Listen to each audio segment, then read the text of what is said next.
हाँ जी, जल्दी से नोट करेंगे भाई।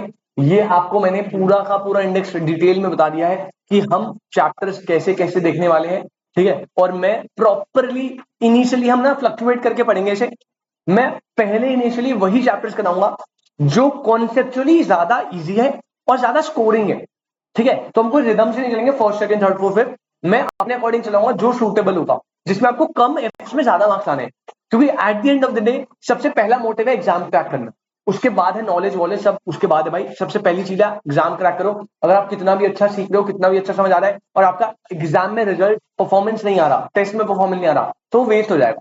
क्योंकि आप मानो ना मानो, दुनिया सिर्फ एक चीज देखती है, दैट इज रिजल्ट, ठीक है। वो तो है, तुम्हारे रिश्तेदार तुम्हारी जान खा लेंगे। पता चला भी किसी को कि सीए का कुछ कोर्स में एनरोल हो रहे हो? नहीं। अभी बताना मत, बताना मत, खामखा यार परेशान करेंगे। सबसे ज्यादा बुआ और फूफा जी, वो तो कॉल पे कॉल करेंगे। ठीक, चलो आप मेरे साथ हेडिंग डालेंगे बेटा, यूनिट नंबर 5। मैंने आपको बताया बेटा हम हमेशा बचपन से उल्टे काम करते आए, तो हम इंडेक्स को भी उल्टा स्टार्ट करेंगे। और यूनिट नंबर 5 का नाम है बिजनेस साइकिल।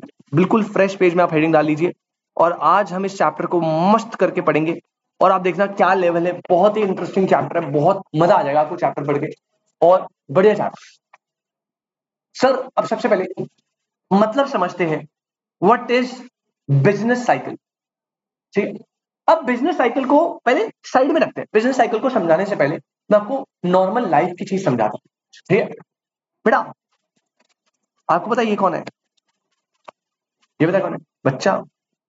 ये हमारे करण भाई है, करण भाई, करण बदमाश, ठीक है। ये करण भाई है, मैं भी इनसे पहली बार मिल रहा हूँ, ठीक है। बट अभी हम क्लास में पहली बार मिल रहे हैं, वैसे मैंने बहुत पहले से जानता हूँ, ठीक है, बता नहीं रहे, बट मैं पहले से जानता हूँ, बहुत 2-3 साल हो गए इनको जानते हुए। अब करण भाई की ना जो लाइफ है उसके बारे में थोड़ी चर्चा करते हैं। करण भाई एक बात बताओ मुझे, आपकी जो लाइफ है, मतलब लाइफ की खुशियां गम, है ना, वैसे तो कह रहे गम ही गम है लाइफ में सर, और अब इस कोर्स में आ गया अब तो और गम हो जाएगा। जो लाइफ है आपकी, वो बिल्कुल कांस्टेंट पेस से चलती है, ये लाइफ में फ्लक्चुएशन होती है, फ्लक्चुएशन होती है सर। सर कुछ पल खुशियों के होते हैं जब वो साथ होती है, बाकी पल गम के होते हैं जब वो चली जाती है अपने घर में शाम को, है ना, ऐसा होता है ना। तो बेटा मैं ना करण भाई की लाइफ का एक स्केल मेजर करके दिखाता हूँ। करण भाई आज सुबह उठे, और करण भाई सुबह उठते ही मस्त करके सबसे पहले काम के चेक करता है, तू फोन चेक करता है, यही काम है क्या? फोन उठाया भाई ने, और फोन में बेटा 100% बैटरी। देख के मजा आ गया, कह रहा भाई साहब अब तो आराम से फोन चलाऊंगा पूरे दिन। 100% बैटरी देखते ही करण भाई दिल को क्या मिला? क्या सुकून मिला? अब फोन ही चेक करा था ना भाई, कुछ और तो नहीं था फोन में। सुकून के लिए अच्छा लगा, तुझे खुशी मिली। जैसे करण भाई की फोन में 100% बैटरी देखी, करण भाई को खुशी मिली, तो स्केल ऊपर जाएगा या नीचे? ऊपर जाएगा सर, खुशी में जाए। जैसे ही फोन में नेट ऑन करा, प्रिया का मैसेज आया था। तुम्हारा नाम प्रिया नहीं है ना किसी का? बस ठीक है, फर्स्ट बैच में प्रिया लड़की निकल गई थी। प्रिया का मैसेज, प्रिया भाई की स्कूल की क्रश है। प्रिया का मैसेज आया था, प्रिया ने बोला हाय, आज फ्री हो क्या? क्या क्वेश्चन मार्क, और एक हार्ट वाली इमोजी लगाई थी। अब इसके मन में लड्डू फूटेगा साक्षी, ये तो पागल हो गया, रोड पे नाच रहा है भाई लेट लेट के। घर वाले लग रहे लड़का पागल हो गया, लड़के उठा रहे, बेटा क्या हो गया? कह रहा नहीं मम्मी कुछ नहीं, बढ़िया चल रहा। अब जैसे ही प्रिया जी का मैसेज देखा विद रेड हार्ट, तो भाई गुरप्रीत भाई खुशी का लेवल बढ़ेगा या कम होगा? सर स्केल तोड़ के निकल जाएगा। ये भाई लड्डू रोड पे जो आ रहा है उसके मुंह पे लड्डू डाल दे रहा है, कह रहा भाई प्रिया जी का मैसेज आया। खुशी का लेवल भाई कहाँ पे? बिल्कुल ऊपर, पारा बिल्कुल नेक्स्ट लेवल। उसी दिन सीए फाउंडेशन का रिजल्ट आने वाला था, भाई ने भाई रिजल्ट में भी फोड़ दिया भाई साहब। खुशी का लेवल कहाँ पे? टॉप लेवल पे। मतलब भाई करण भाई जिंदगी में सोचा इससे ज्यादा खुशी क्या ही मिलेगी, और डायरेक्ट से इतनी खुशी, इतनी खुशी, मतलब भाई रो रहा है भाई, कह रहा इससे ज्यादा खुशी तो और कुछ हो ही नहीं सकती। अगर मुझे खुशी भी मिल जाती तब भी इतनी खुशी नहीं मिलती मुझे। मतलब खुशी का लेवल कहां पर है? अपने मैक्सिमम पे। लाइफ में यही होता है, कुछ दिन अच्छे जाते अच्छे, एक टाइम आता है जब आपको लगता है इतना अच्छा कैसे, इससे अच्छा क्या ही होगा। हर खुशी के बाद बेटा क्या आता है? गम आता है। अब इसका गम स्टार्ट हुआ बेटा। जो फोन 100% चार्ज था, जब ये लेट रहा था, नाच नाच लेट रहा था, नाच लेट लेट के नाच रहा था, तब बेटा इसका फोन जेब से गिर गया और स्क्रीन चटक गई बेटा पूरी। मतलब भगवान दुश्मन के साथ भी ऐसा ना करे, पूरी स्क्रीन गायब, ब्लैक एकदम। अब ये क्या हुआ, खुशी या गम? गम। स्केल ऊपर जाएगा नीचे, सर नीचे जाएगा सर, बिल्कुल एक गम आया। उसके बाद नेक्स्ट प्रिया जी का मैसेज आया था, क्या था, हाय आज फ्री हो क्या? इसने इसने तो कहला हाँ आपके लिए तो फ्री फ्री है, फाउंडेशन की क्लास छोड़ देंगे सर की, कोई दिक्कत नहीं है। प्रिया का अगला मैसेज आया, टाइम से आ जाना, यहाँ पे एड्रेस वेड्रेस बोल दिया, टाइम से आ जाना काली घाटी के पीछे, तुम्हारे तुम्हारे तुम्हें तुम्हारे जीजू से मिलाना है।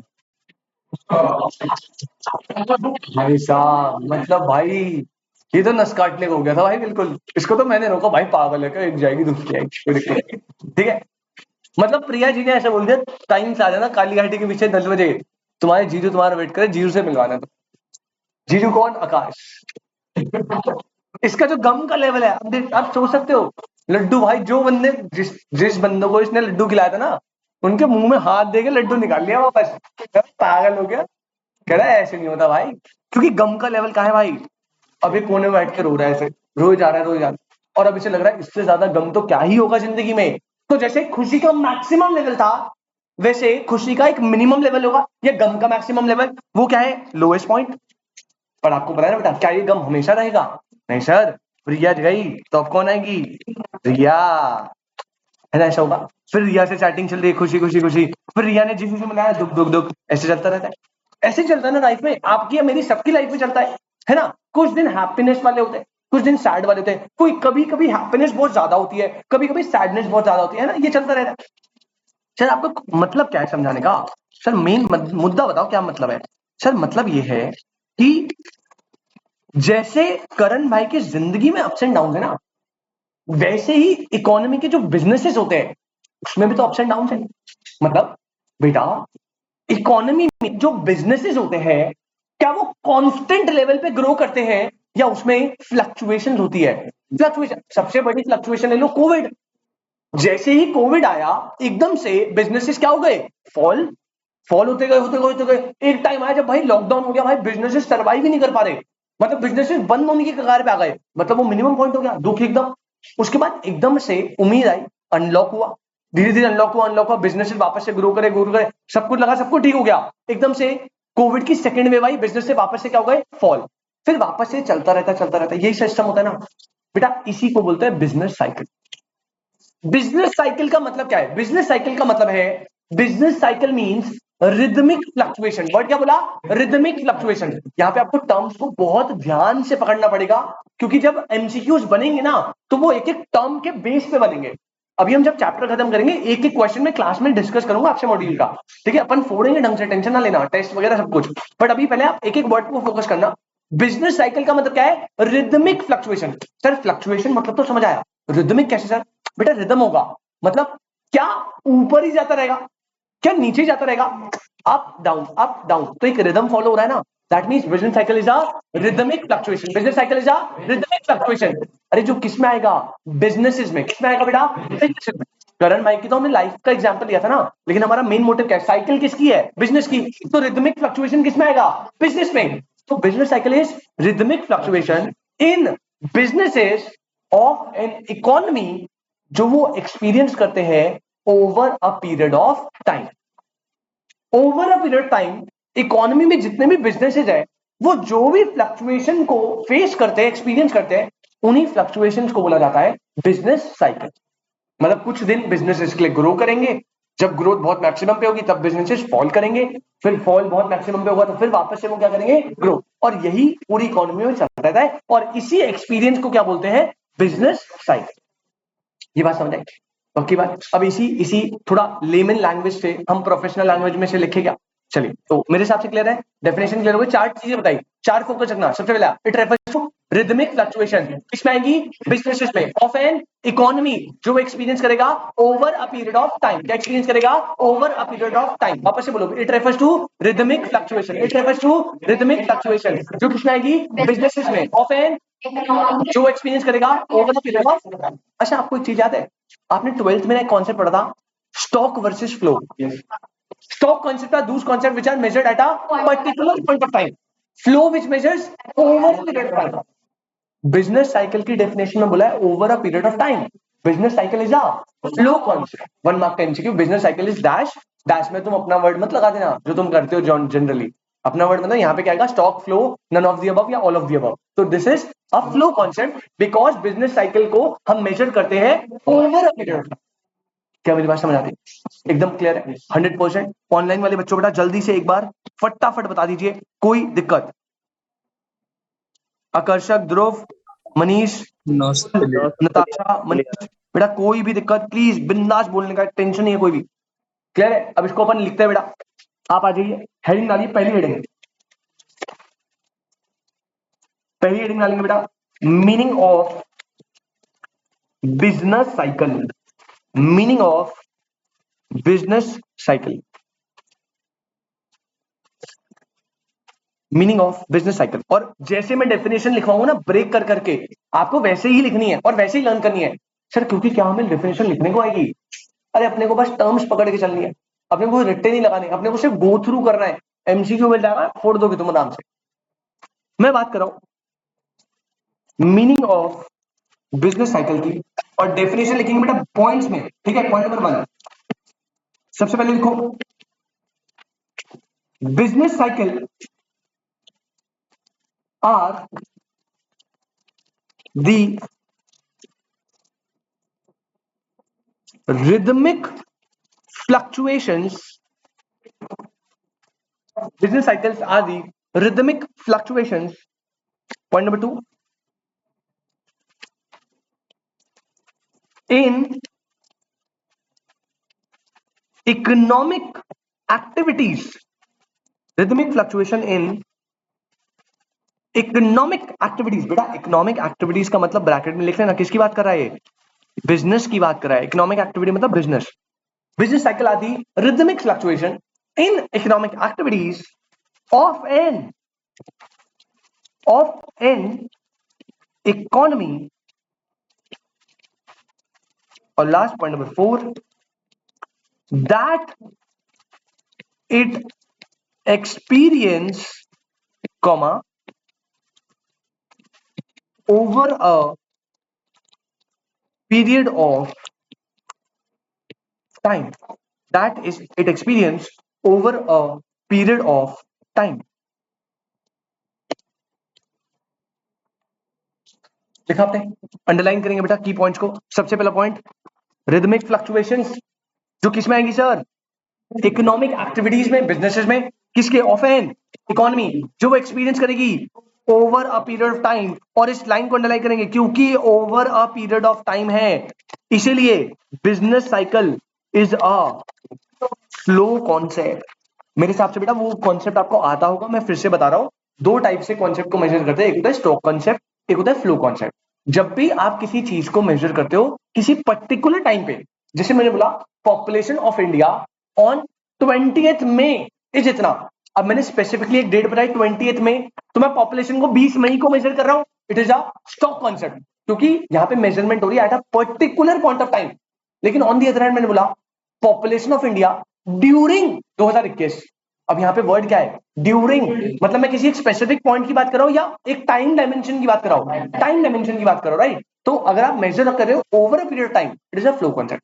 और क्योंकि बिजनेस साइकिल मेजर होता है over a period time, it is a flow concept. पहले बताइए मीनिंग को दिक्कत, मीनिंग में कोई दिक्कत? एक बार रिकॉल करें जल्दी से, बिजनेस साइकिल क्या है बेटा? Rhythmic fluctuation. बिजनेस साइकिल क्या है? जो उसमें आती है इन economic activities of an economy, जो एक्सपीरियंस करती है over a period of time, और इसलिए business cycle is a flow concept. Business cycle is अ, बहुत बढ़िया। ऑनलाइन वाले बच्चे किसी को कोई डाउट? जल्दी से बोलो भाई, जल्दी से। आकर्षक, ध्रुव, मनीष, मयंक, ताशा जी, क्लियर। कोई भी दिक्कत, कोई भी परेशानी भाई बताओगे? बेटा अभी ना अगर आपकी मीटिंग एंड हो जाती है, सुन लो ध्यान से, अगर आपकी अभी मीटिंग एंड होने वाली, जैसी मीटिंग एंड होगी 3 मिनट्स के बाद, 3 मिनट्स मतलब 11:33 हो रहा है, 11:37 पे दोबारा से ज्वाइन करना, 3 मिनट का ब्रेक होगा वो, 3 मिनट के बाद दोबारा से तुरंत ज्वाइन करना फटाफट, क्योंकि अभी हमारा ना कोई ग्रुप फॉर्म नहीं हुआ तो मैं आपको मैसेज नहीं कर पाऊंगा। अपने आप 11:37 पे ऑन द स्पॉट ज्वाइन कर लेना फटाक से, जैसी मीटिंग एंड होगी।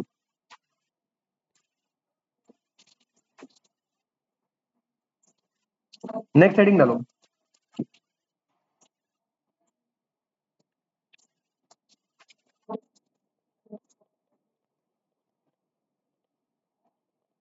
Subject matter of this chapter. Sir इस चैप्टर में हमें क्या क्या पढ़ना है, कौन कौन से टॉपिक डील करने हैं, जरा उस पर थोड़ा सा नजर मार लेते हैं। हेडिंग डालो subject matter of this chapter. सबसे पहली हेडिंग जो हमने पढ़नी है, जो हमने ऑलरेडी पढ़ ली, दैट इज व्हाट लिखेंगे, meaning of business cycle. Meaning of business cycle सबसे पहली हेडिंग।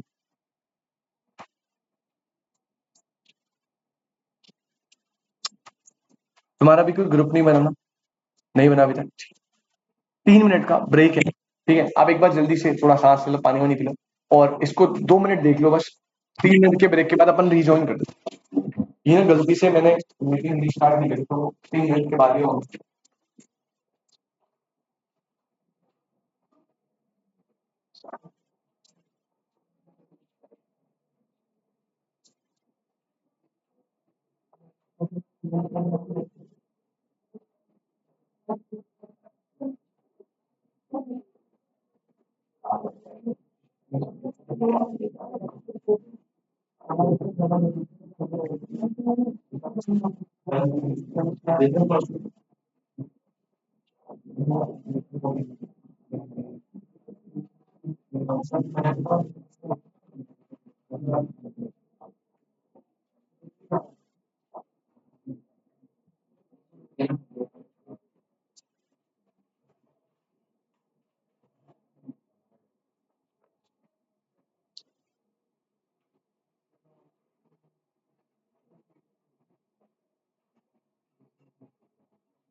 चलिए बेटा वापस से कनेक्ट करते हैं, ठीक है। सब्जेक्ट मैटर की हेडिंग डालिए आप। इस चैप्टर में हमें जो जो टॉपिक डील करने हैं उनको जरा देखते हैं, जल्दी से आ जाइए। सबसे पहले आप लिखिए, पहला टॉपिक हमने जो ऑलरेडी कर लिया, that is what, meaning of business cycle. ठीक है, ये हमारी पहली हेडिंग थी जो हमने ऑलरेडी कर दी। और एक बार जल्दी से मेरी संतुष्टि के लिए मीनिंग को रिपोर्ट करते हैं। It refers to rhythmic fluctuation in economic activities of an economy जो एक्सपीरियंस करती है over period of time. It is a flow function. Very good बेटा। मीनिंग के बाद सेकेंड हेडिंग जो अभी हम पढ़ने वाले हैं आज की क्लास में, वो है phases of business cycle. Phases of business cycle. उसके बाद थर्ड हेडिंग जो हम डील करेंगे that is features of business cycle. Phases of business cycle के बाद थर्ड हेडिंग है feature of business cycle. Features के बाद fourth point is what, indicators of business cycle. Indicators of business cycle. और जो लास्ट हेडिंग हमें इस chapter में पढ़नी है आपके मॉड्यूल के हिसाब से, that is causes of business cycle. बेटा अगर आप देखो 10 से 12 नंबर की वेटेज है और टॉपिक सिर्फ 4 या 5 है, और हर टॉपिक से 3 क्वेश्चन बनने की पूरी प्रोबेबिलिटी, 2 से 3 क्वेश्चन हर टॉपिक से बनेंगे, 10-12 क्वेश्चन ऐसे बनते हैं। ठीक है, तो मैं ऐसे नहीं बता सकता ये वाला टॉपिक से आएगा बोले, क्योंकि चारों टॉपिक इक्वल वेटेज के, चारों से क्वेश्चन बनेंगे 2-2 3 दिन। ठीक है, लास्ट है कॉजेज ऑफ बिजनेस साइकिल। तो मेजरली अभी हमने मीनिंग को तो डील कर लिया। अब मीनिंग के बाद हमारे 4 कॉन्सेप्ट बचेंगे, that is phases, features, indicators और कॉजेस। और अब हम सबसे पहले क्या करने वाले हैं, फेजेस ऑफ बिजनेस साइकिल। क्या phases of business cycle, clear है? बहुत ही ध्यान से देखना, बहुत ही ध्यान से देखना। मैंने ना फर्स्ट बैच में जो नया बैच है उसमें फेजेस करवा दिए, ठीक है। और फेजेस बहुत ज्यादा इंपॉर्टेंट है क्योंकि थोड़ा उससे कनेक्शन है। आज की क्लास में मैं फीचर करवाऊंगा, ठीक है, तो कोई दिक्कत नहीं। अगर आपका फीचर वाला पार्ट होल्ड पे भी चला गया तो हम फेजेस कर लेंगे, और नेक्स्ट क्लास में हम कंबाइंड करके आपको फीचर स्किप करा के इंडिकेटर करवा देंगे। और एक क्लास में सेपरेट लगूंगा फीचर के लिए, मैं आपको फीचर के पेजेस बता दूंगा, 1-1.5 पेज छोड़ देना, 2 पेज छोड़ देना। उसके बाद आप नेक्स्ट क्लास में ऐसा सीधा इंडिकेटर ज्वाइन करोगे। ठीक है, कोशिश तो ये थी कि फीचर भी करवा दे, बट हो नहीं पाएगी, फेजेस कब तक हो जाएगा। अब सुनते हैं मामला। नेक्स्ट हेडिंग डालो भाई, मीनिंग के बाद। मीनिंग के बाद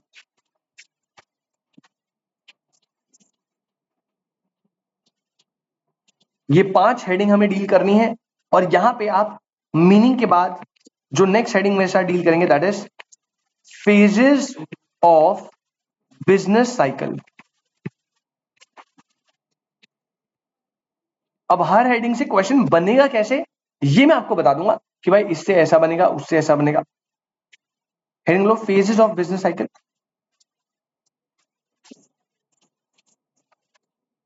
फेजेस ऑफ बिजनेस साइकिल। और यहां पे आप थोड़ा सा फोकस से सुनना, पहले रख दो पेन वेन रख दो, पहले सुनना पड़ेगा आपको थोड़ा सा। देखना बेटा, आपको ऑलरेडी वैसे थोड़ा तो पता ही है, थोड़ा मैं और क्लियर आउट कर दूं आपको।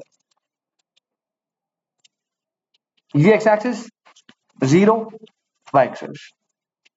बेटा यहां पे ना, यहां पे सबसे पहले एक लाइन आती है, एक लाइन बनेगी इस प्लेन पे, एक डॉटेड लाइन बना रहा हूं।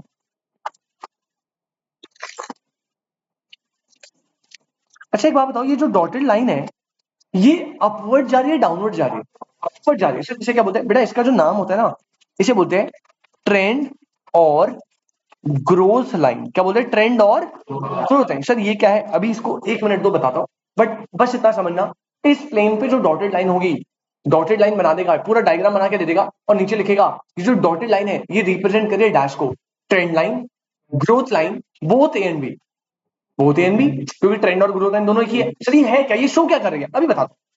अब इसी ट्रेंड लाइन के ऊपर आप बिजनेस साइकिल बनाते हो, और बिजनेस साइकिल कैसे बनेगा, स्ट्रेट बनेगा या ऊपर बनेगा या नीचे बनेगा या रिदमिक फ्लक्चुएशन बनेगी, रिदमिक फ्लक्चुएशन, क्योंकि सर जैसे करण भाई की लाइफ में अप एंड डाउन आते हैं वैसे बिजनेस साइकिल में भी क्या आते हैं, अप एंड डाउन आते हैं।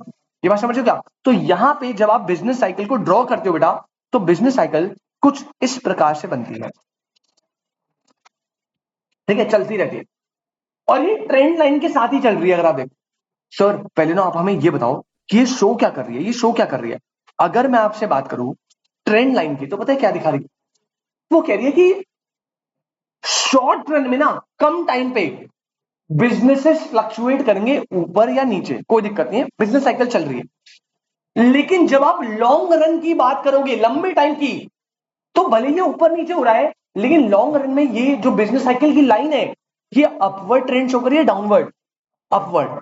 इसका मतलब क्या है, अरे बीच में कोविड आया, कोविड गया, 1 2 साल 3 साल बिजनेस फ्लक्चुएशन फेस कर लेगा, लेकिन जो नॉर्मली ऐसा एक्सपेक्टेड होता है कि जो पर्सन 10 साल से बिजनेस कर रहा है, 10 साल पहले वो यहां पर है, तो 10 साल बाद तो वो यहां पर ही होगा।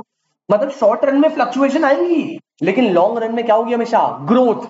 और इसी को रिप्रेजेंट करने के लिए क्या बनी है, ट्रेंड या ग्रोथ लाइन। वो कह रही है छोटे टाइम पे कभी बिजनेस ऊपर जाएगा, कभी नीचे, कभी ऊपर कभी नीचे, लेकिन अगर आप स्टार्टिंग पॉइंट और एंडिंग पॉइंट देखो तो वो अपवर्ड ट्रेंड ही शो करेगा, क्योंकि लॉन्ग रन में हमेशा जनरली देखो, हाइपोथेटिकली एक आधा बिजनेस हो सकता है बंद हो जाए, लेकिन एग्रीगेट में मेजॉरिटी बिजनेस लॉन्ग रन में क्या शो करते हैं, ग्रोथ। ये आप शेयर्स में देखना, अगर आप कभी शेयर्स में कुछ करते हो इन्वेस्ट वगैरह, तो आप शेयर्स के ट्रेंड देखोगे ना, कोई भी share, Tata power, Adani power, वो ना शॉर्ट रन में कभी ऊपर कभी नीचे, कभी ऊपर कभी नीचे, लेकिन अगर आप उसका 5 years का एक्सपीरियंस देखोगे ना, तो वो ऑन एन एवरेज 12 13 15% का ग्रोथ ही देगा, ठीक है। तो ये आपकी ट्रेंड और ग्रोथ लाइन है, और ये उसके ऊपर बिजनेस साइकिल है। अब बिजनेस साइकिल के होते हैं 4 फेज, कितने फेज सर, कौन कौन से, बेटा आपको पता है ऑलरेडी, सर हमें पता है, आपने बताया नहीं, बेटा पता है। देखो सबसे पहले अगर मैं मान लो मैं यहां से स्टार्ट कर रहा हूं, सबसे पहले आप जो है यहां से यहां आ रहे हो, ये ऊपर जा रहे हो नीचे जा रहे हो, ऊपर जा रहे हैं मतलब बिजनेसेस ग्रो हो रहे हैं, नीचे जा रहे हैं, ग्रो हो रहे हैं बेटा। दिस इज फेज नंबर 1, और फेज नंबर 1 को बोलते हैं एक्सपेंशन। क्या बोलते हैं बेटा, expansion. Expansion is the phase number 1 of business cycle, जिसमें आपको नाम से पता लग रहा है बिजनेसेस क्या करते हैं, एक्सपैंड। बिजनेसेस क्या करते हैं, मतलब ग्रोथ होगी, प्रोडक्शन बढ़ेगी, डिमांड बढ़ेगी, सप्लाई बढ़ेगी, इनकम बढ़ेगी, बिजनेसेस के प्रॉफिट बढ़ेंगे, स्टॉक के प्राइसेस बढ़ेंगे, लेवल ऑफ कंज्यूमर बढ़ेगा, हर एक चीज पूरी इकोनॉमी में ग्रोथ होगी, जो भी चीज उठा लो बढ़ेगी, प्राइसेस बढ़ेंगे, सब कुछ इंक्रीज हो रहा होगा, मस्त करके इकोनॉमी बूस्ट पे चल रही होगी, GDP grow, national income grow, सब बढ़िया। एक टाइम आएगा जब वो ग्रोथ अपने कौन से पॉइंट पे होगी, मैक्सिमम हाईएस्ट पॉइंट पे, इसे बोलते हैं फेज नंबर 2, पीक। क्या बोलते हैं, पीक। तो 2 फेज बताए, सबसे पहला फेज क्या है, एक्सपेंशन। मैक्सिमम एक्सपेंशन जब हो जाता है उसे क्या बोलते हैं, पीक। और उसके बाद क्या आता है, डाउनफॉल। डाउनफॉल में मतलब क्या होता है, इकोनॉमी जो है वो नीचे जाएगी, यानी बिजनेसेस की जो प्रोडक्शन है वो क्या होगी, fall, investment fall, employment fall, stock prices fall, जो चीजें एक्सपेंशन में राइज करी थी सब कुछ सब क्या करेगी। और इस फेज को, दिस इज थर्ड फेज, इसे बोलते हैं बेटा कॉन्ट्रैक्शन। क्या बोलते हैं, या आपने एक जनरल टर्म सुनेंगे, रिसेशन। सुने, अभी बोल रहे रिसेशन आएगा 23 में, रिसेशन। रिसेशन मतलब सब कुछ फॉल होगा, बिजनेसेस बंद हो जाएंगे, लोगों की नौकरी चली जाती है ना, प्राइसेस कम हो जाते हैं चीजों के, तो दिस इज रिसेशन। और जब एक्सट्रीम रिसेशन होता है, मतलब जब मिनिमम पॉइंट होता है बेटा, उस टाइम को, उस फेज को बोलते हैं डिप्रेशन। क्या बोलते हैं बेटा, डिप्रेशन। तो अगर आपसे कोई बिजनेस साइकिल के 4 फेज पूछे, तो सबसे पहला इज व्हाट, एक्सपेंशन। सेकंड क्या गया, peak, contraction, depression. Expansion, peak, contraction and depression, ये 4 फेजेस है किसके, बिजनेस साइकिल। ये बात समझ आती, पक्की बात। अब इससे ही पहला क्वेश्चन बनेगा, जो बहुत फेवरेट क्वेश्चन है फेजेस का। वो कहेगा 4 फेजेस, सर ये तो बहुत सिंपल है, तो 4, बेटा इनके ना फेजेस के मल्टीपल नाम है, अलग अलग नाम है। जैसे हर फेज का लगभग 3 नाम है। एक्सपेंशन को बोलते हैं एक्सपेंशन, अपस्विंग या recovery, expansion, upswing, recovery. Recovery क्यों बेटा? रिकवरी से ना, क्योंकि देखो लास्ट में डिप्रेशन आ गया, अब डिप्रेशन के बाद वापस से क्या हो रहा है? एक्सपेंशन। तो मतलब जो इकोनॉमी नीचे चली गई है वो वापस से रिकवर हो गई, that's why expansion, upswing, recovery. Second होता है peak, it is also known as boom, शकल का बूम वाला बूम, और प्रोस्पेरिटी, क्या बोलते हैं इसे? प्रोस्पेरिटी। तो पीक के दो और नाम आ गए, पीक, बूम, प्रोस्पेरिटी। पहला एक्सपेंशन, अपस्विंग, रिकवरी, ऊपर पीक, बूम, प्रोस्पेरिटी। फिर नीचे आता है कॉन्ट्रैक्शन, डाउन स्विंग और रिसेशन। कॉन्ट्रैक्शन, डाउन स्विंग, अभी लिखेंगे सारा। और लास्ट में आता है डिप्रेशन या ट्रॉ।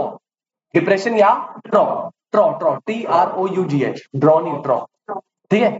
अभी लिखेंगे, बट ये आता है। और आपको क्वेश्चन पता है कैसा आएगा? क्वेश्चन पता है कैसा आएगा? आपको बोलेगा इनमें से, बहुत फेवरेट क्वेश्चन है, बहुत फ्रीक्वेंटली आज क्वेश्चन है, कह रहे इनमें से चार फेजेस कौन कौन से हैं? चार फेजेस पता है क्या बोलेगा? नंबर 1 एक्सपेंशन बोला, फिर बोलेगा बूम, फिर बोलेगा अपस्विंग, फिर बोलेगा डिप्रेशन।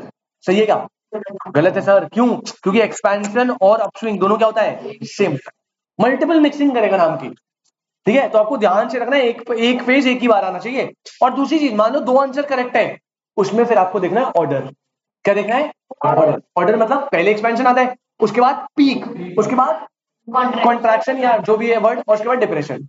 अगर दो ऐसे ऑप्शन दिख रहे हैं जिनमें चारों चारों सही लिखे हैं, फिर आपको ऑर्डर पे जाना कि भाई क्या सही सीक्वेंस में लिखे हुए हैं। ये उसका one of the favourite question है, जो वो पेजेस से हर बार लगभग पूछता ही पूछता है। ठीक है जी?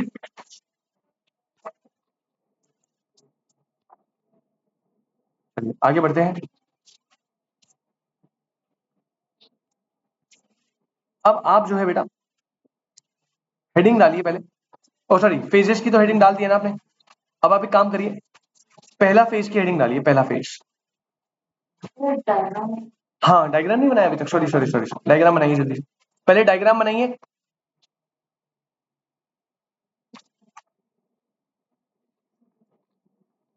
जल्दी से पहले डायग्राम बनाइए।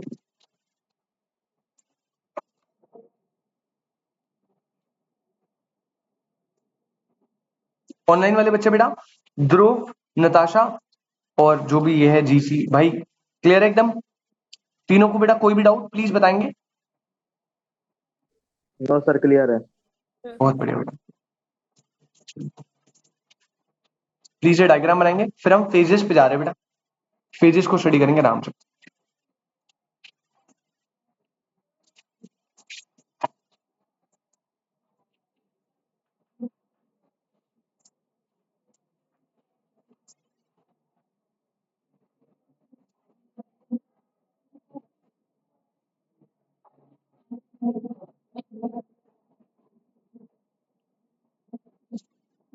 डायग्राम के बाद अपन फेज नंबर 1 लिखेंगे नीचे। चारों फेजेस को हम एक्सप्लेन कर रहे हैं बहुत प्रॉपर्ली विद रीजन। अभी मैंने बस फेज बताया है, उसके रीजन नहीं बताया क्यों आता है, तो मैं एक एक रीजन देखना है फेजेस क्यों आते हैं। फेज नंबर 1 लिख लो बेटा। फेज नंबर 1 तीनों नाम लिखेंगे, expansion, oblique, upswing, oblique,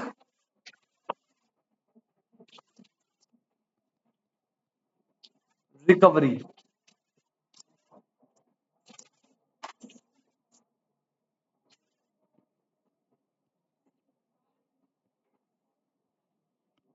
expansion, oblique, upswing, oblique, recovery. बेटा सारे नाम आपको याद रखने पड़ेंगे क्योंकि क्वेश्चन इससे बनेगा। अब देखो इनका जो एक्सप्लेनेशन है ना, वो मैं समझाऊंगा नहीं, पहले मैं चारों फेजेस पूरे लिखवा दूंगा, ठीक है? पूरा एक बार हम लिख लेंगे, उसके बाद फटाफट अपन समझना स्टार्ट करेंगे, ठीक है? चलिए, expansion, oblique, upswing, oblique, recovery. Sir आराम से लिखना पॉइंट्स में। पॉइंट नंबर 1, बिना दिमाग में कोई एक वर्ड क्वेश्चन नहीं लाना, मैं पूरा एक्सप्लेन करूंगा, एक एक चीज आपको लॉजिकली समझाऊंगा, बट पहले आप पूरा लिख लो चारों फेजेस को, उसके बाद हम डील करेंगे। तो आप जो है लिखेंगे बेटा, point number 1,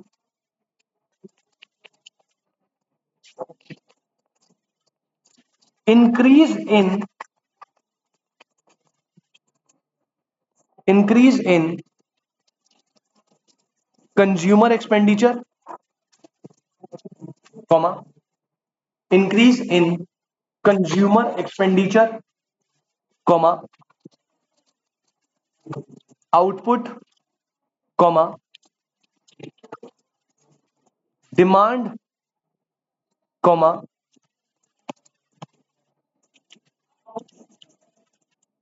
employment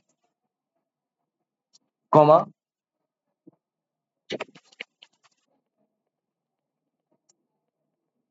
investment comma stock price comma profit and income. आराम से पूरा लिखते रहना, दिमाग में कोई क्वेश्चन नहीं लाना, पूरा आराम से समझेंगे। पहला एक्सपेंशन का पॉइंट है, वो ऑलरेडी वैसे आपको पता है, पूरी की पूरी इकोनॉमी में क्या आता है, इंक्रीज। फिर चाहे वो आउटपुट हो, इन्वेस्टमेंट हो, इन्वायरमेंट हो, सब कुछ इंक्रीज करेगा। ठीक है, point number 2,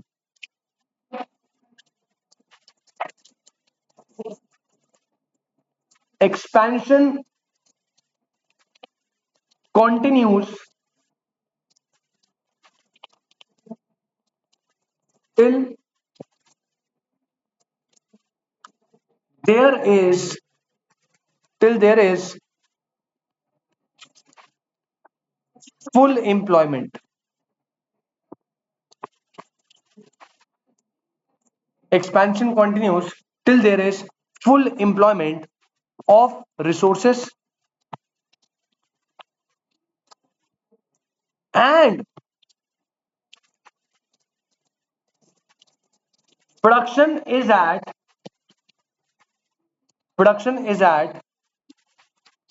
its maximum level. Production is at its maximum level. Expansion continues till there is full employment and production is at its maximum level. Clear है? अभी आप लिखते रहिए, अभी समझाऊंगा मैं इंशाल्लाह। पॉइंट नंबर 3 आइए। Point number 3, involuntary unemployment. Involuntary unemployment is almost zero,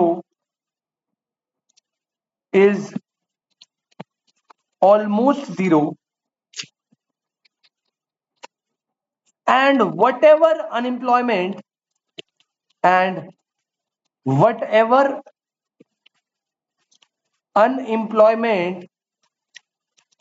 is there is either fictional or structural. Either fictional or structural। बेटा मुझे पता है आपके दिमाग में बहुत सारे क्वेश्चंस हैं, बट अभी आप कुछ भी मत समझिए, अभी बस मैं लिखवा रहा हूं, मैं कुछ समझा ही नहीं रहा। अगर आपको समझ नहीं आ रहा वो कोई प्रॉब्लम ही नहीं है, ठीक है। एक एक वर्ड हम समझेंगे क्या बोल रहा है, बट एक्सपेंशन का पूरा रीजन दे रहा है, ठीक है। तो एक्सपेंशन में ये चीजें होती है।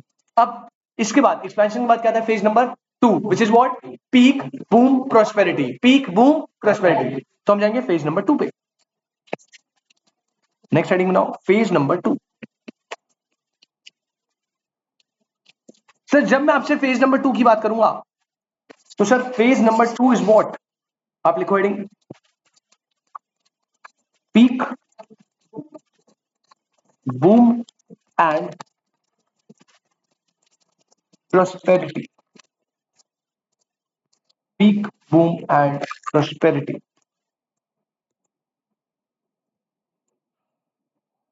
सिर्फ 2 पॉइंट है। पॉइंट नंबर 1 लिखो, ये तो आपको ऑलरेडी पता है। Peak refers to the top और highest point of the business cycle. Peak refers to the top और highest point of the business cycle. Point number 2, peak में लिखेंगे inputs are difficult to find. Inputs are difficult to find as they are short of their demand. As they are short of their demand, and therefore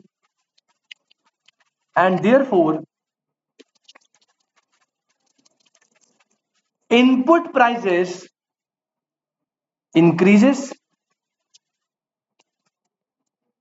Therefore input prices increases.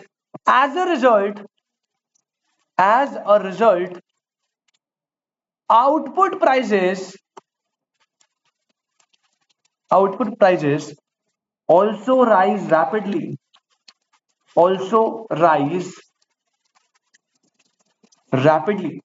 Input price increases, as a result output price also rise rapidly, but the income of the consumer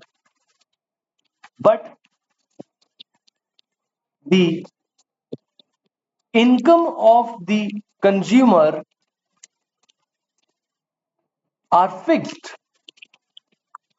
comma, as a result demand of the consumer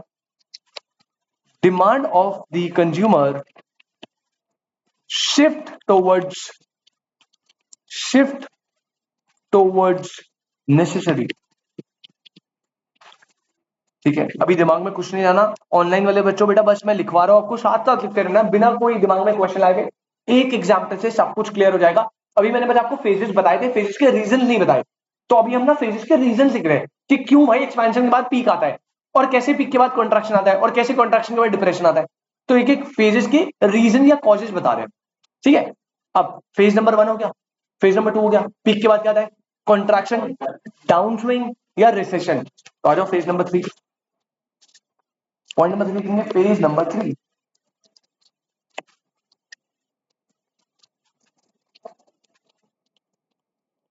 contraction oblique down swing oblique recession. Contraction oblique down swing oblique recession. Contraction oblique down swing oblique recession. मस्त करके लिखेंगे point number 1 आराम से। सबसे पहला, decrease in code is P. Sir ये क्या है, अभी बताएंगे। Decrease in code is P. Point number 2, producer did not recognize the fall in demand and he maintains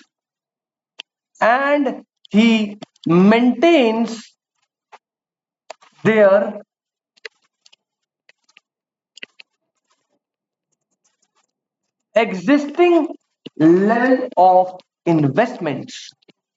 existing level of investment and production. Producer did not recognize the fall in demand and he maintains their existing level of investment and production. Full stop. इसी के आगे लिखेंगे, the consequence is mismatch between demand and supply. Mismatch between demand and supply. Full stop. Mismatch between demand and supply. Third point लिखेंगे, इस mismatch की वजह से क्या हो जाता है सर, ऐसे लिखना, डिमांड फॉल हो जाती है, उससे क्या होता है, सप्लाई भी फॉल, इसकी वजह से जो प्राइसेस है वो भी फॉल। और हमने देखा ना कॉन्ट्रैक्शन में तो इकोनॉमी नीचे जा रही होती है, तो ये हो रहा है सब कुछ फॉल इज इक्वल टू, अब क्या होगा, उसकी वजह से इनपुट के प्राइस फॉल होंगे, उसकी वजह से इन्वेस्टमेंट फॉल होगी, investment fall, as a result production fall होगी, और एज अ रिजल्ट एम्प्लॉयमेंट भी फॉल होगी। तो सर यहां पे सारा मामला फॉल होगा कॉन्ट्रैक्शन के फेज में। This is point number 3। और लास्ट पॉइंट नंबर 4 होता है consumer consumer expect further decrease in prices, consumer expect further decrease in prices and postpone their purchase and postpone their purchase। ये हो गया बेटा आपका point number 3, contraction downswing recession.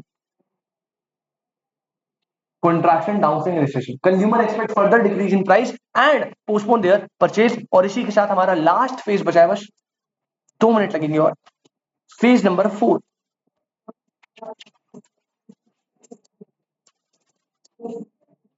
Phase number 4 लिखेंगे बेटा depression या फिर ड्रॉप।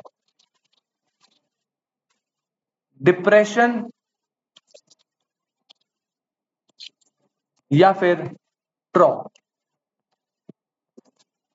डिप्रेशन या फिर ड्रॉप।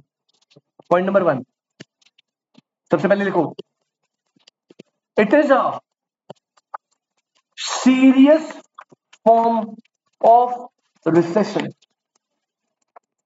और करके लिखना, इसे हम बोल सकते हैं क्या सर, इसे बोल सकते हैं एक्सट्रीम रिसेशन। डिप्रेशन या drop is what, serious form of recession और extreme recession. Point number 2, growth rate becomes negative and the level of national income and the level of national income and expenditure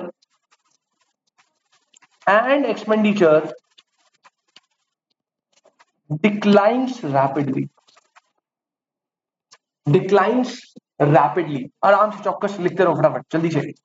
growth rate becomes negative and the level of national income क्या हो रहा है, decline rapidly. Point number 3 बोलो forces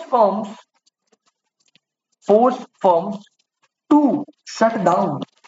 firms को ये force करता है कि भैया दुकान बंद करके निकल लो, तुमसे ना हो पाएगा। Point number 4, high rate of involuntary unemployment.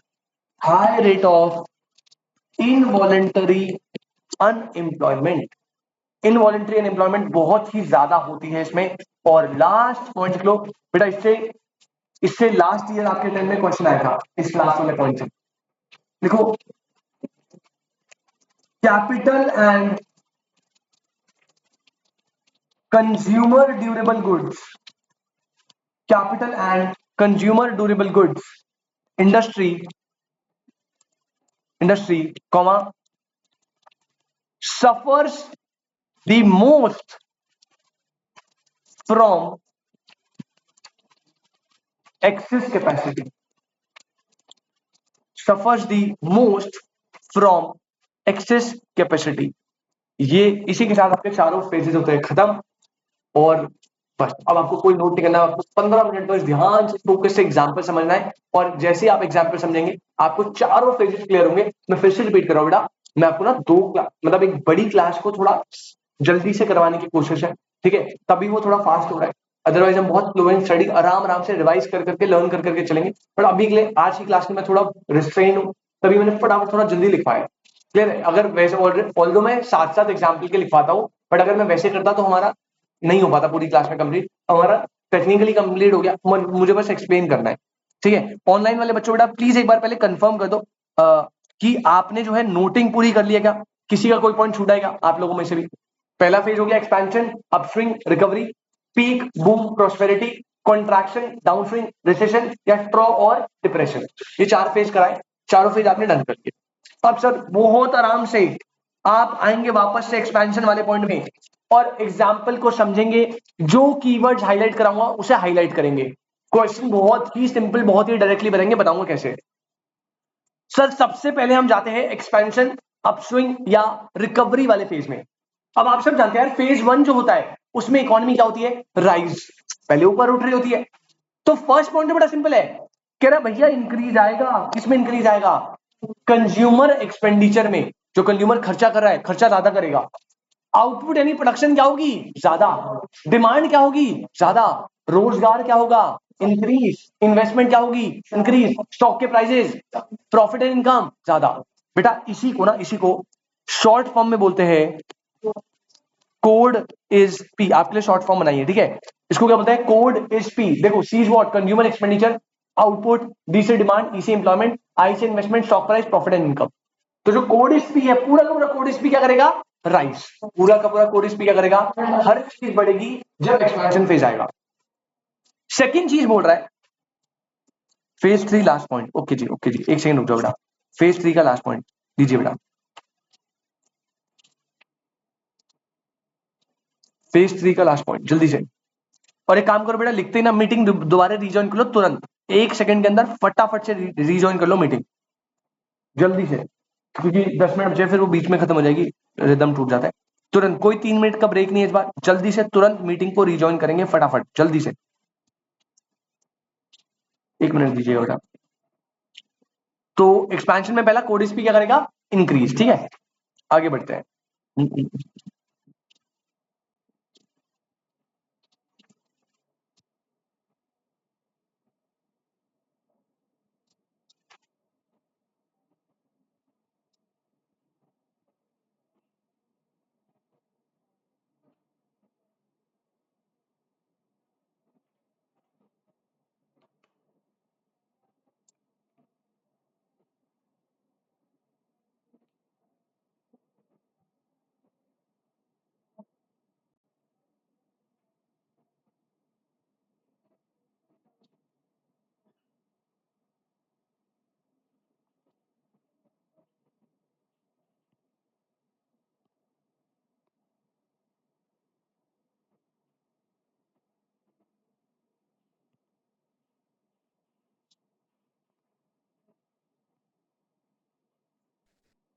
चलिए आगे बढ़ रहे हैं।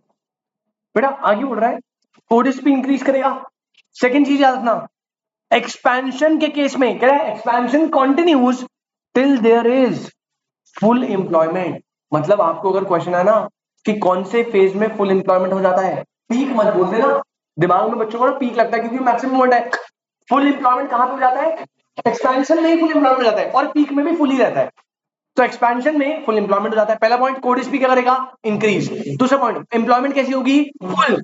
थर्ड कह रहा है प्रोडक्शन जो है वो होगी अपने मैक्सिमम लेवल पे। बच्चे कंफ्यूजन हो जाते हैं, क्वेश्चन आता है ना, production is maximum, production is at its maximum level at this phase. बच्चे कर देते हैं पीक। बेटा मत करना प्लीज, मैं तो रीड कर रहा हूं।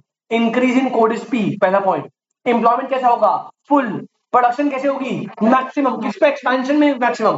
पीक पे भी मैक्सिमम रहेगी, बट हो किस में जाएगी, एक्सपेंशन में हो जाएगी, और पीक पे वही रहेगा। अगला बोल रहा है कि जो इनवॉलेंट्री अनएम्प्लॉयमेंट है वो क्या हो जाएगी बेटा, जीरो, ऑलमोस्ट जीरो। इनवॉलेंट्री मतलब समझते हो, देखो दो टाइप की अनएम्प्लॉयमेंट होती है।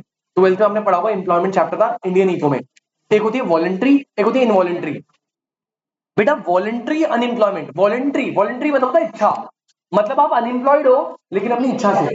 वॉलेंट्री अनएम्प्लॉयमेंट का मतलब होता है अ पर्सन जो एबल टू वर्क है बट विलिंग टू वर्क नहीं है। अब एक बात बताओ, जो एक्चुअल में विलिंग टू वर्क नहीं है, क्या वो अनएम्प्लॉयड माना जाएगा। एक्चुअल में वैसे तो देखो काम नहीं करा, अनएम्प्लॉयड है, लेकिन टेक्निकली वो अनएम्प्लॉयड माना जाना चाहिए। अरे गवर्नमेंट कह रही भाई काम तो पड़ा है, अब तुझे काम नहीं करना। जैसे आप लोग हो, अभी आपको पढ़ाई करनी है, आप काम करने की एज में तो आप 14 साल से ऊपर आते हो, काम कर सकते हो। अभी आप 16 17 18 ऐसे एज में होंगे, आप काम करने के एबल तो हो, लेकिन अभी आपकी इच्छा नहीं है ना, क्योंकि आपको पढ़ना है। तो क्या मैं आपको अनएम्प्लॉयड बोल दूं। देखो इंग्लिश वर्जन में, इंग्लिश टर्म के चक्कर में आप तो अनएम्प्लॉयड हो, लेकिन इकोनॉमिक्स में आपको अनएम्प्लॉयमेंट नहीं माना जाता। आप नहीं हो अनएम्प्लॉयड इकोनॉमिक्स टर्म्स में। क्यों, क्योंकि सर आप वॉलेंट्री हो ना, अपनी इच्छा से हो, तो भैया हम थोड़ी मानेंगे। मतलब आप ये समझो कि अगर मान लीजिए एक रूम है 100 बच्चों का या 100 लोगों का, और उसमें से 70 जो है वो वॉलेंट्री अनएम्प्लॉयड है, और 30 जो है वो इनवॉलेंट्री अनएम्प्लॉयड है, तो टोटल 100 अनएम्प्लॉयड है। लेकिन जब मैं बोलूंगा कि मुझे फुल एम्प्लॉयमेंट करनी है, फुल एम्प्लॉयमेंट का मतलब ये नहीं होगा आपको 100 जॉब देनी है, आपको सिर्फ 30 जॉब देनी है। जैसे ही आप जो लोग काम करना चाहते हैं उनको आप काम दे दोगे, इकोनॉमी में फुल एम्प्लॉयमेंट हो जाएगा। फुल एम्प्लॉयमेंट जब भी होता है उसमें वॉलंटरी वाले अनएम्प्लॉयड रहते हैं, कोई प्रॉब्लम नहीं है, कोई प्रॉब्लम नहीं है। जब भी मैं बोल रहा हूं ना फुल एम्प्लॉयमेंट है, इसका मतलब ये मत समझना 100 के 100 लोगों के पास काम है ना, 100 लोगों में से जिन लोगों को काम करना है उनके पास काम है। This is what full employment. Clear है? तो वो क्या कह रहा है कि सर एक्सपेंशन में एम्प्लॉयमेंट फुल होगा। फुल एम्प्लॉयमेंट होने का मतलब क्या है कि जो इनवॉलंटरी एम्प्लॉयमेंट है वो क्या है, जीरो। लेकिन कोई बंदा अगर वॉलंटरी एम्प्लॉयड है उससे जबरदस्ती काम करवाओगे, अरे वो तो अनएम्प्लॉयड ही रहेगा ना। तो तीन बातें बताई। सबसे पहला, कोड स्पी क्या करेगा, इंक्रीज। एम्प्लॉयमेंट कैसी होगी, फुल। प्रोडक्शन अपने मैक्सिमम लेवल पे। इनवॉलंटरी एम्प्लॉयमेंट कैसी होगी, जीरो। और कह रहा है कोई भी अनएम्प्लॉयमेंट होगी and whatever unemployment is there, या तो वो फिक्शनल होगी या वो स्ट्रक्चरल होगी। अब सर ये क्या बवाल है बेटा, फिक्शनल या स्ट्रक्चरल मतलब होता है ना कि फॉर एग्जांपल मैं एक जगह जॉब कर रहा हूं और एक जगह से मैं दूसरी जगह शिफ्ट कर रहा हूं बेटर सैलरी के लिए, तो यहां से टर्मिनेशन से लेके वहां ज्वाइनिंग तक 15-20 दिन का गैप आएगा, जिसमें मुझे घर में बैठना पड़ेगा। अब उस पॉइंट ऑफ टाइम पे मैं अनएम्प्लॉयड हूं क्या, यस टेक्निकली तो हूं, लेकिन सच में हूं क्या, क्योंकि भाई मैं तो जॉब चेंज कर रहा हूं ना, 15 दिन बाद मेरे पास जॉब अपॉर्चुनिटी है। तो जब आप एक जॉब से दूसरी जॉब पे शिफ्ट करते हो और बीच में 2 दिन 10 दिन 5 दिन का गैप आता है जब आप अनएम्प्लॉयड होते हो, उसे बोलते हैं फिक्शनल। तो वो कह रहा है कि एक्सपेंशन वाले फेज में फुल एम्प्लॉयमेंट होगी, कोई भी इनवॉलंटरी एम्प्लॉयड नहीं होगा, और अगर कोई होगा तो वो दो लोग होंगे, एक तो वॉलंटरी जो अपनी इच्छा से, और दूसरे कौन से होंगे, फिक्शनल या स्ट्रक्चरल जो एक जगह से दूसरी जगह जॉब चेंज करते। ये बात समझ आई? तो आपको बस 5 बातें याद रखनी एग्जाम पॉइंट ऑफ व्यू से। एक्सपेंशन, अपस्विंग, रिकवरी में 5 बातें। सबसे पहला कोड स्पीड इंक्रीज, एम्प्लॉयमेंट कैसी, full, production is at maximum level, fourth point involuntary employment zero, और कोई भी एम्प्लॉयमेंट है या तो वो वॉलंटरी या वो फिक्शनल या स्ट्रक्चरल। और रट्टा भी नहीं लगाना, पता है क्यों, क्योंकि जैसे आपको ना फुल एम्प्लॉयमेंट होती है डैश फेज में, तो आपका दिमाग अपने आप क्लिक कर देगा, अरे फुल एम्प्लॉयमेंट तो कहां होती थी, expansion. Involuntary employment is almost zero या इज मिनिमम, मिनिमम कहां पे होगी, एक्सपेंशन में। समझ आ रही बात? कोई दिक्कत? Production is at its maximum level, कौन से लेवल पे, एक्सपेंशन। ऐसे क्वेश्चन आएंगे आप। एक तो एक क्वेश्चन कैसा बताया, फेजेस वाला, 4 फेजेस के नाम मल्टीपल वाले, तो उसमें चेक कर लेना, और अगर दो सेम है तो क्या चेक करना है, ऑर्डर। दूसरी चीज ऐसे क्वेश्चन बनते। क्लियर? कोई दिक्कत? यहां तक एकदम क्लियर है, पक्की बात? आगे बढ़ते बेटा, अगला पॉइंट है व्हाट, पीक या फिर boom. Next point is what, peak या फिर, बहुत ध्यान से देखना पड़ेगा, अब इसको इसको समझना पड़ेगा भाई। देखो पहला पॉइंट तो बड़ा सिंपल है, पीक क्या है भैया, पीक क्या है, इट इज द टॉप और highest point of business cycle. ये तो आपको पता है, टॉप और हाईएस्ट पॉइंट क्या है बिजनेस साइकिल का, पीक। तो आपके मॉड्यूल में ना क्वेश्चन भी पीछे, द टॉप और highest point of the business cycle is dash, peak, boom या प्रोस्पेरिटी। और अगर नीचे डी ऑप्शन है ऑल ऑफ दी अबव, तो ऑल ऑफ दी अबव। ठीक है, इसमें ना पंगा ये है एमसीक्यू में कि आपको बहुत ध्यान से फोकस से टिक लगाना है, आपको सारे ऑप्शंस को रीड करके टिक लगाना है। जल्दीबाजी में हवाबाजी में बता देना कि पीक देख के टिक लगा दिया, क्योंकि ऐसे मजे ले लेगा वो आपसे। ठीक है, तो इसको ध्यान से रखना। अब सेकंड पॉइंट क्या कह रहा है, यहीं से खेल स्टार्ट है। अब देखो हुआ क्या, बहुत ध्यान से समझना, बहुत ध्यान से। फेज 1 में, फेज 1 कौन सा था, एक्सपेंशन। इसमें आपको याद है एम्प्लॉयमेंट कैसी थी बेटा, फुल एम्प्लॉयमेंट मतलब समझते हो, जिन लोगों को काम करना था उन लोगों को काम मिल गया, और इकोनॉमी में जो लोग बचे हैं उनको तो काम करना ही नहीं है।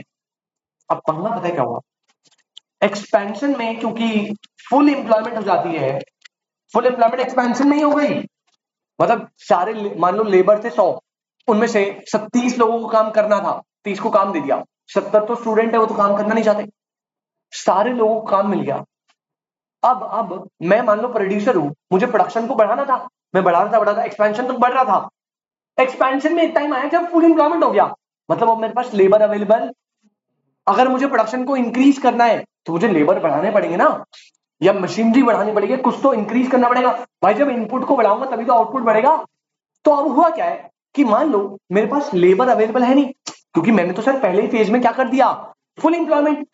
जब लेबर ही अवेलेबल नहीं है तो प्रोडक्शन हो नहीं पाएगी, लेकिन मुझे पता है मुझे तो प्रोडक्शन को बढ़ाना है। तो प्रॉब्लम क्या होती है बेटा, कि जो इनपुट है ना, इनपुट मार्केट में अवेलेबल नहीं होता। इनपुट का मतलब अभी हम ले रहे हैं लेबर, लेबर मार्केट में अवेलेबल, क्योंकि जितने थे उनको तो आपने काम दे दिया। अब भाई जबरदस्ती पकड़ के भाई साक्षी जो है वो जा रही है रास्ते से कोचिंग तक आ रही है, अब आकाश और करण है गाड़ी में भाई हाथ पैर बांध के कर दिए कि चल मोनिका ब्यूटी पार्लर में धागा चलाने। ऐसे थोड़ी करेंगे बेटा, जो साक्षी ऐसे करेंगे क्या? साक्षी रोटी बेचारी कह रही मैं तो पढ़ने आई थी, ये धागा चला रहे हैं मेरे से ब्यूटी पार्लर में, ऐसे तो कर नहीं सकते। तो होगा क्या, इनपुट मिलेंगे नहीं। इनपुट का मतलब मैंने यहाँ पे क्या लिया है, लेबर। लेबर मिलना पॉसिबल होगा नहीं, उसकी वजह से होगा क्या कि जो इनपुट के प्राइसेस है वो क्या हो जाएंगे, बढ़ जाएंगे। मतलब मैं प्रोड्यूसर हूं ना, मैं जाऊंगा काश के पास जो ऑलरेडी काम कर रहा है, मैं कहूंगा भाई मेरी फैक्ट्री में आ जाए, मुझे प्रोडक्शन बढ़ानी है। कहेगा यहाँ 50,000 मिल रहा है, आप 60,000 दोगे क्या? और मुझे लाना पड़ेगा क्योंकि मुझे तो प्रोडक्शन इंक्रीज करनी है। तो क्योंकि इनपुट अवेलेबल नहीं होगा तो इनपुट के प्राइसेस मुझे महंगे में इनपुट लाना पड़ेगा। ये साक्षी पढ़ाई कर रही, मैं कहूंगा साक्षी काम करो, पार्ट टाइम जॉब मेरा कर लो, मैं आपको 30,000 रुपीज दूंगा। इनपुट के प्राइसेस बढ़ गए।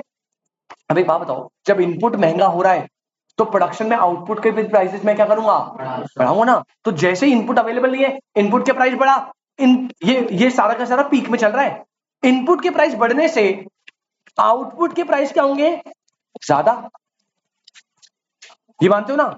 लेकिन जो कंज्यूमर की इनकम है वो कैसी है सर, कांस्टेंट। और बेटा आपने बचपन में पढ़ा है जब गुड्स के प्राइसेस बढ़ते हैं इनकम तो कांस्टेंट है, उस केस में कंज्यूमर की डिमांड क्या होती है, कम हो जाती है। और वो ना शिफ्ट करता है किस पे, शिफ्ट करता है नेसेसरीज पे। किस पे शिफ्ट करता है, वो कहता है यार इतने महंगे हो गए गुड्स एंड सर्विस, एक काम करो मुझे लगता है ना महंगाई होने वाली है, ऐसे सोचते ना महंगाई होने वाली है, भाई महंगाई बहुत ज्यादा है, अब ना फालतू खर्चा मत करो, नेसेसरीज पे फोकस करो। अब समझ आ रही है? तो ये बेटा पीक में ना ये हो जाता है, ये पीक है। पीक में होता क्या है, पहली चीज पीक इज द हाईएस्ट और टॉप मोस्ट पॉइंट। सेकंड चीज क्या होती है, इनपुट जो है वो मिलना कम हो जाता है, इसलिए इनपुट के प्राइस क्या हो जाते हैं, ज्यादा। एज अ रिजल्ट आउटपुट के प्राइस क्या हो जाते हैं, लेकिन इनकम ऑफ द कंज्यूमर क्या है, तो वो डिमांड को क्या करते थे लोग, फॉल, और शिफ्ट करते टुवर्ड्स नेसेसरी। तो अगर आपसे क्वेश्चन में ये पूछे ना कि इनपुट मतलब ओवरऑल, वैसे तो ये वाले फेज से ज्यादा क्वेश्चन आता नहीं, बट ओवरऑल आपको पूरा फेज याद रखना पड़ेगा कि ये सारा सिनेरियो कहां पे होता है, पीक पे। और इसी चक्कर में पीक का अगला लेवल वो और ऊपर नहीं जाता, वो क्या हो जाता है, फॉल। और ऊपर जाता तो डिमांड इंक्रीज करनी थी, लेकिन क्योंकि उसी एंड पे डिमांड फॉल हो गए तो पीक के तुरंत बाद क्या जाता है, कॉन्ट्रैक्शन। आते हैं यहाँ पे देखो, यही सारी बातें यहाँ पे लिखी हुई है। पीक पे देखो सबसे पहले क्या बोल रहा है, इनपुट्स का मतलब हमने क्या कंसिडर करा है, labour. Inputs are difficult to find as they are short of their demand. भैया इनपुट मिलना मुश्किल हो गया था, देयरफॉर इनपुट के प्राइसेस क्या होंगे, increase. As a result output के प्राइस क्या होंगे, इंक्रीज। लेकिन इनकम ऑफ द कंज्यूमर क्या है, फिक्स्ड या कांस्टेंट, तभी वो डिमांड को फॉल करके शिफ्ट करेंगे टुवर्ड्स नेसेसरी। बस हो जाएगा, बस 10 मिनट और हिम्मत बनाए रखो, टेंशन नहीं, ठीक है। कोई दिक्कत यहाँ तक, दो फेज को जल्दी रिकॉल करें। सबसे पहला एक्सपेंशन अपस्विंग, एक्सपेंशन अपस्विंग या रिकवरी, एक्सपेंशन अपस्विंग या रिकवरी, एक्सपेंशन अपस्विंग या रिकवरी। सबसे पहला सर एक्सपेंशन वाले में कोड हिस्ट्री क्या करता है, पॉइंट नंबर 2 एम्प्लॉयमेंट कैसी होती है, full, production is at maximum level, involuntary employment is 0 या मिनिमम, और जो भी होगी या तो होगी वॉलंटरी, फिक्शनल या स्ट्रक्चरल। सेकंड क्या, peak boom prosperity, peak boom it is the top और हाईएस्ट पॉइंट, टॉप और। सर इसमें क्या होता है, इनपुट डिफिकल्ट टू फाइंड होता है, इसलिए इनपुट के प्राइस क्या होंगे, ज्यादा। एज अ रिजल्ट आउटपुट के प्राइस क्या होंगे, लेकिन इनकम कैसी है, कांस्टेंट, इसलिए डिमांड कम होगी और शिफ्ट टुवर्ड्स। ठीक, ये हो गया फेज 2। अब आते हैं फेज 3 पे। सर ये तक, यहां तक की कहानी समझ आई आपको। अब कहानी आती है फेज 3 पे। बेटा जैसे ही फेज 3 आता है ना, प्रॉब्लम समझो एकदम से इतना फॉल क्यों होता है। अभी बताया फेज 2 में डिमांड क्या हो जाती है, क्या ये बात प्रोड्यूसर को पता चलेगी, अभी तो नहीं पता लगेगी, उसे तो बाद में पता चलेगा। कंज्यूमर ने जैसे देखा महंगाई इतनी ज्यादा हो गई, कंज्यूमर ने डिमांड को फॉल कर दिया, अभी ये बात प्रोड्यूसर को नहीं पता। डिमांड तो फॉल हो गई, लेकिन प्रोड्यूसर जो है ना उसे अभी ये बात पता नहीं है, इसलिए वो सप्लाई को क्या रखेगा, सेम। अभी नहीं पता ना, बाद में जब पता चलेगी तब वो सप्लाई को फॉल करेगा। लेकिन अभी उसने क्या करा, महंगा इनपुट लेके प्राइसेस बढ़ा दिए, सेकंड फेज में डिमांड फॉल हो गई, और थर्ड फेज में डिमांड का जो लेवल है वो तो फॉल हो गया, लेकिन ये बात उसे नहीं पता होती, वो रिकॉग्नाइज नहीं कर पाता, और वो सप्लाई को सेम लेवल पे ही रखता है, जिससे दिक्कत ये हो जाती है कि डिमांड तो कम हो जाती है लेकिन सप्लाई क्या हो जाती है, और यहां पे क्या क्रिएट हो जाता है, एक तरह का मिसमैच क्रिएट होता है। क्या क्रिएट होता है बेटा, मिसमैच क्रिएट होता है। और आप खुद बताओ, इस सिचुएशन में जब किसी चीज की डिमांड नहीं है और सप्लाई बहुत ज्यादा हो गई, क्या आप प्राइसेस को बढ़ाओगे या कम करोगे? कम करेंगे सर। पता है क्यों कम करेंगे? वो कहेगा यार सामान की डिमांड ही नहीं है और बना के रखा हुआ है अपन ने बहुत ज्यादा, वो कहेगा भैया एक काम कर, प्राइस गिरा ताकि निकले। अच्छा, इस लेवल पे वो प्रोडक्शन करेगा क्या? वो कहेगा प्रोडक्शन रोक दे, जो ऑलरेडी बना हुआ है पहले उसे तो बेच दे। कहेगा फैक्ट्री बंद कर दो 1 महीना। अब जब फैक्ट्री बंद होगी, प्रोडक्शन कम हो जाएगी, डिमांड कम है, सप्लाई भी वो कम करेगा, अब कम करेगा, प्राइस ऑलरेडी कम हो रहे हैं। जब फैक्ट्री बंद करेगा, लोगों की एम्प्लॉयमेंट क्या होगी, कम। 1 महीने बाद आना, प्रोडक्शन क्या होगी, कम, इन्वेस्टमेंट क्या होगी, और पूरा का पूरा कोड स्पी जो इंक्रीज कर रहा था एक्सपेंशन में, वो क्या करेगा, डिक्रीज। ये बात समझ आती? तो आ जाओ कॉन्ट्रैक्शन वाले फेज में। पॉइंट नंबर 1 लिखो, कोड स्पी क्या करेगा बेटा, डिक्रीज। ये देखो, ये डिक्रीज ही कर रहा है, डिमांड कम होगी, सप्लाई कम होगी, प्राइस कम होंगे, इनपुट प्राइस कम, इन्वेस्टमेंट कम, प्रोडक्शन कम, एम्प्लॉयमेंट कम, सब कुछ कम होगा। अब रीजन सुनो, रीजन क्यों? क्योंकि सर रीजन तो आपको पता लग गया, क्योंकि डिमांड में सप्लाई में क्या हो जाएगी, मिसमैच। तो यहां पे लिखा है producer did not recognise the fall in demand. अरे फॉल इन डिमांड कहां पे आया था सर? ये आया था फेज 2 पे। फेज 2 पे डिमांड फॉल हो गई थी ना, तो वो उसे रिकॉग्नाइज नहीं कर पाएगा, और वो मेंटेन करेगा existing level of investment and, मतलब सप्लाई सेम रखेगा। तो डिमांड कम हो गई, सप्लाई वही लेवल पे, तो डिमांड और सप्लाई में क्या क्रिएट हो जाएगा बेटा, और उसकी वजह से कोड स्पी क्या करेगा, डिक्रीज। चलो सर समझ आया। एक प्रॉब्लम है सर, साक्षी कह रही है दिक्कत है सर, जैसे ही ना ये प्राइस कम हुआ, हमने तो बचपन में पढ़ा है प्राइस कम होने पे डिमांड क्या होती है, तो जैसे ही उसे पता लग गया, पहले तो उसे पता नहीं था, जैसे उसे पता लगा कि भाई मिसमैच हो गया, प्राइस को कम करते हैं, पहले बेचते हैं, तो जैसे प्राइस कम हुआ, तो टेक्निकली डिमांड तो बढ़ जानी चाहिए थी, तो हम कॉन्ट्रैक्शन से डिप्रेशन पे क्यों चले गए? हमें तो एक्सपेंशन में चले जाना था वापस से। प्रॉब्लम समझ आ रही है आपको? सर डिमांड मिसमैच हुआ, प्राइस कम कर दिया उसने, जैसे ही प्राइस कम हो तो लोगों को तो खरीदना चाहिए ना, डिमांड बढ़ के वापस से कॉन्ट्रैक्शन के बाद ही रिकवरी हो जानी चाहिए थी ना। और हम फेज 3 के बाद किस पे जाते हैं, फेज 4। ऐसा क्यों होता है ये समझना। बेटा मेरे पास ये पेन है, इसकी आपको कोई भी डिमांड नहीं थी, बिल्कुल मार्केट में डिमांड नहीं है, सप्लाई बहुत है, पेन था 100 रुपए का, मैंने लगा दी सेल 90 रुपए की, अगले दिन मैंने लगा दी सेल 80 रुपए की, ये प्राइस कम कर रहा हूं। अब जैसे 90 से 80 हुआ, आपने देखा कि यार ये ना प्राइस कम हो रहा है, आप खरीदो कैसे? नहीं खरीदो, पता क्यों? क्योंकि आपको लगेगा कि इसकी डिमांड तो है नहीं। अब ये ना सेल, अगले दिन सेल में ये 80 का नहीं, कितने का आएगा, 70 का, 50 का। जब मिंत्रा या किसी साइट पे तुरंत सेल आती है, तो आप वेट करते हो ना, होल्ड करते हो कि यार ये सेल और लंबी चलेगी, या इसके बाद एक और बम्पर सेल आएगी, दिवाली के बाद कोई और धनतेरस की सेल आएगी, ऐसे करते हो ना, क्योंकि आपको ये एक्सपेक्टेशन होती है कि प्राइस फॉल हो रहा है, मतलब डिमांड है नहीं, तो फ्यूचर में अगर हम होल्ड करके रखेंगे तो प्राइस क्या होगा, फॉल कम होगा। तो दिक्कत ये होती है कि जैसे ही प्राइस फॉल होता है, कंज्यूमर इतना ढीठ और बेशरम होता है कि वो तुरंत से डिमांड को इंक्रीज नहीं करता, वो होल्ड करके रखता है और अपनी परचेज को पोस्टपोन करता रहता है, करता रहता है, करता रहता है। अब वो तो रुका पड़ा है, वो खरीद नहीं रहा, लेकिन सप्लायर की बैंड बजी पड़ी है, वो कह रहा है मैं तो प्राइस 70 कर दिया, अब भी कोई नहीं खरीदा, एक काम करो प्राइस को क्या करो 60, अभी नहीं खरीदा, एक काम करो प्राइस को करो। और सप्लायर, कंज्यूमर तो यही सोच के बैठा हुआ है ना कि देखो प्राइस कम हो रहा है, अभी 50 से 40 भी होगा, वो खरीदता ही नहीं है, और वो प्राइस को कम कम कम कम और एक अपने बेस लेवल पे इतना कम कर देता है कि भैया उससे कम वो जा नहीं सकता, और उसी पोजीशन पे क्या आ जाता है, ड्रॉप। और जैसे ही वो प्राइस बेस पे पहुंचता है और वो देखता है इससे कम ना 2 दिन हो गए अभी तक प्राइस कम ही हुआ, मतलब वो समझ जाता है यही क्या है, मिनिमम प्राइस, और तुरंत वो डिमांड को क्या कर देता है, बढ़ा, और वापस ट्रॉ से क्या चले जाते हैं अपन, समझ आया आपको? पक्का ना एकदम? तो बेटा यहाँ पे कॉन्ट्रैक्शन की लास्ट लाइन पता क्या है, कह रहा है प्राइस कम होने से डिमांड अभी बढ़ती है, क्यों नहीं बढ़ती, consumer expect further decrease in price, और वो अपनी पोस्टपोन करता है क्या, परचेज, और इसी का कॉन्सिक्वेंस होता है कि हम कहां चले जाते हैं, phase 4, which is stock depression. बहुत सिंपल है, बहुत सिंपल है, पहले 3 पॉइंट क्लियर हुआ, एक बार रिकॉल करें। सबसे पहले एक्सपेंशन आया, कोड स्पी क्या करता है, इंक्रीज, एम्प्लॉयमेंट कैसी होती है, full, production is at involuntary employment, कोई भी एम्प्लॉयमेंट को फिक्शनल और स्ट्रक्चरल या वॉलंटरी। उसके बाद अपन गए किस पे, पीक या बूम या प्रोस्पेरिटी, पीक या बूम या इट इज द टॉप और हाईएस्ट पॉइंट। होता क्या है कि इनपुट मुश्किल होता है मिलना, इनपुट के प्राइस क्या हो जाते हैं ज्यादा, एज अ रिजल्ट आउटपुट के price, but income of the consumer fix है, तो डिमांड क्या हो जाती है और शिफ्ट होती है टुवर्ड्स नेसेसरी। फिर आता है phase number 3 which is contraction, downswing या रिसेशन। अब होता क्या है सर, यहाँ पे क्या प्रॉब्लम होती है कि डिमांड सेकेंड फेज में फॉल हो गई, लेकिन इसको प्रेडिक्टर रिकॉग्नाइज कर नहीं पाता और वो सप्लाई को सेम लेवल पे मेंटेन करता है, जिससे डिमांड और सप्लाई का क्या हो जाता है, मिसमैच। और उस चक्कर में कोड स्पी क्या होता है, पूरा डिक्रीज। लेकिन फर्दर प्राइस कम होने के बावजूद कंज्यूमर जो है वो फर्दर परचेज नहीं करता और अपनी परचेज को क्या करता है, और इसी का कंजीक्वेंस होता है, हम किस पे आ जाते हैं, फेज 4 विच इज डिप्रेशन या ड्रॉ। बहुत बेकार है, जल्दी से हाईलाइट करो। सबसे पहला point, it is a serious form of recession और एक्सट्रीम रिसेशन। इसे क्या बोलते हैं, सीरियस फॉर्म ऑफ रिसेशन और एक्सट्रीम रिसेशन। पॉइंट नंबर 2 बेटा, की पॉइंट, ग्रोथ रेट जो है वो क्या हो जाता है यहाँ पे, नेगेटिव। ग्रोथ रेट क्या हो जाता है, और नेशनल इनकम क्या होने लग जाती है, डिक्लाइंस रैपिडली। तो पहला पॉइंट सीरियस फॉर्म या एक्सट्रीम रिसेशन है।